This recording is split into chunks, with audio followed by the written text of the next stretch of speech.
Good afternoon, my friends. Happy Tuesday. It's the 10th of August today, and I hope you're all doing well. Today, I'm going to be doing a block tutorial for you. I haven't done a block tutorial in forever. I actually don't know what last block I did as a tutorial. I think it was my Pantone pinwheel quilt block, I think. If you want to check that out, I'll link it up for you, and you can make one if you want. But today, the block we're going to make is super simple, really quick, so adorable, and it is a favorite of mine. This is the block we will be making, or something similar to it. This is called a mini spool block, and I just think it is absolutely adorable. I think this is like one of the very first ones I made, and then I recently made another one. I quilted it and binded it and popped it up on my wall as like a really tiny mini quilt, and I really like that one. So I'm going to teach you how to make one of these today. The inspiration for this block comes from this book. This is one of my favorite quilting books. It is called 130 Mini Quilt Blocks by Susan Briscoe, and it is just chock full of just amazing mini quilt blocks. I actually used this book as inspiration for my mini block quilt along. It is the wall hanging that is hanging just here on top of my sewing table. I will share the playlist for that mini quilt along if you would like to check it out as well. I know that there are a lot of you who are watching who participated in that quilt along, but I also know that there's lots of new people here as well, so I will also share the link to that playlist if you'd like to check it out. That one is from a couple of years ago now, and I actually think that was my last quilt along that I did. I loved it. It was lots of fun. So back to the book. This is the block that I'm taking my inspiration from. In the book, it's just called Spool. So essentially for this block, you only need 3 different fabrics, and you can use scraps, you can cut from meterage, you can cut from fat quarters, lots of possibilities to choose from. When choosing fabrics for this one, I quite like to use a stripy sort of print for the middle, because you know this represents thread, and then a contrasting fabric for your spool ends. The 2 that I've previously done, I've done sort of like a wooden type spool. The one that I'm going to be making today, I'm actually using a cream thread, so more like a modern type version spool block. And then I like to finish it with just a contrasting fabric that will really make the spool ends pop, as well as like this thread type based fabric. So hopefully that will help you choosing your fabrics at home. So the fabrics that I'm using for my block today is number 1, this one.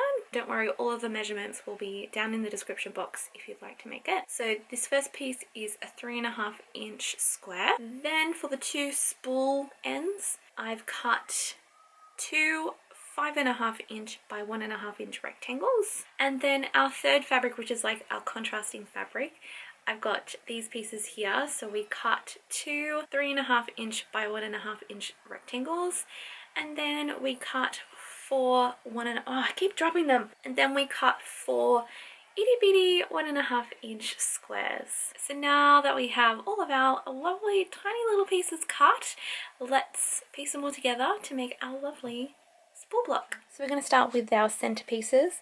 So we have our center 3.5 inch square, and then our 2 3.5 by 1.5 inch rectangles, and we're going to piece it onto either side of this center square. Now just remember, if you're using a striped fabric, we want to have the stripes going horizontal and not vertically, because that indicates the way that our thread is going around our spool. I'm just going to sew each one to either side using a 1/4 inch seam, and then I'm going to press the seams inwards towards our centerpiece.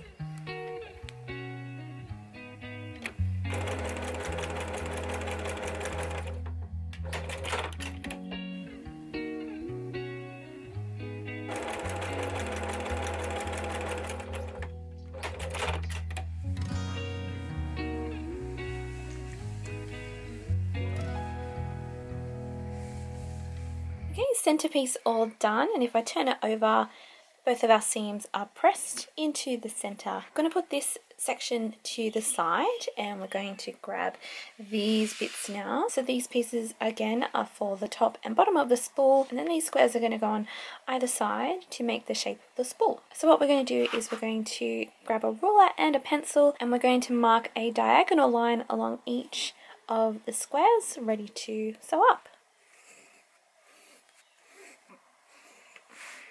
So next, grab a rectangle and we're going to pop a square on either end, pin it into place, and do the same on the other side, making sure that our lines are sort of going the same way. So we don't want to have one line going this way and a line going that way. We want them to be going sort of into the center. Pin that one into place as well. Just quickly do the other one.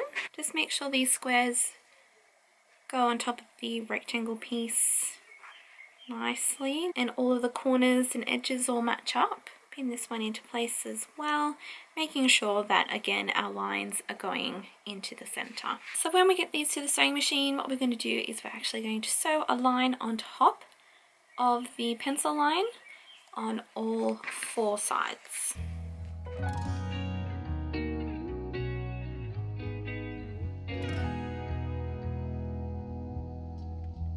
So all of our squares have been sewn on and it should look a little bit like this. What we're going to do now is we're going to trim off this little excess corner. With our ruler, we're going to pop the 1/4 inch seam line on top of the stitch line that we've just done. Bring it in a bit closer. We're going to put the 1/4 inch line on top of our stitch line, like so, and we're going to trim off that little excess there, and that's what you should be left with. And we'll do that on all sides. That's what we're left with, and now we're going to take it over to the iron and we're going to press these little triangles out so that we have our little spool ends. Now after pressing, if you're finding that the little ends are sort of still standing up like that, here's a pro tip. With the little squirt button on your iron, just give it a bit of a squirt with water. It just steams it up a bit and allows the fibres to relax, and then you've got your little triangle sitting nice and flat. We'll do the same with this side. Give it a little bit of a squirt with the water. Dink, dink, dink. And then just give it a nice lovely press. And everything's just nice and relaxed and happy. Ta-da! So once we pop these pieces all together, this is what we're looking like. Don't be too concerned if these aren't matching up. That's okay. It's meant to not sort of be matching, because once we do our 1/4 inch seam, these bits should match pretty well to the side seams here, so don't stress too much about that. Let's do the last 2 seams on our block. I'm going to flip the top one over, get it all centered, match up the corners here, make sure it's all nice and even. Just pop a few pins in, and then we're going to do exactly the same thing with the other side. Flip that over, pop in a couple of pins. And now I'm going to sew a 1/4 inch seam down this edge and also this edge as well, and then we'll press out our seams. I will be pressing them towards our long rectangle pieces.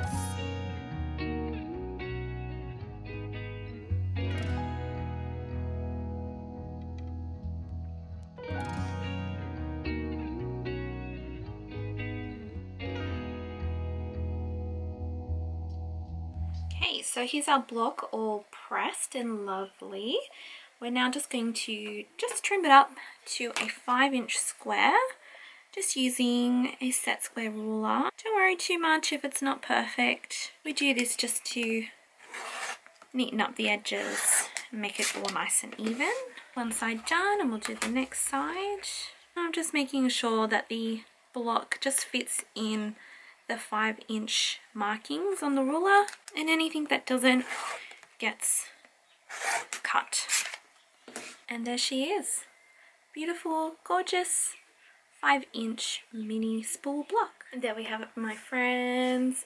Our gorgeous little spool blocks are done. How cute is it? So this is one version, and this is the version that I showed you at the start. So you can see how like fabric choice makes all the difference. So just like I mentioned at the start of the video, if you are interested in making one of these gorgeous little spool blocks, then you will find all of the cutting and measurement instructions down in the description box. I'll also pop a link to the book that I have been inspired by, the 130 mini quilt blocks. I'm pretty sure it is still available. I'd be very surprised if it isn't. It is a book that is very highly recommended by me. I will also put a link to the quilt along playlist that I mentioned as well. It's a really fun one. So that's all I got for you today. I hope you have a lovely Tuesday wherever you are in the world, and I will see you all again tomorrow.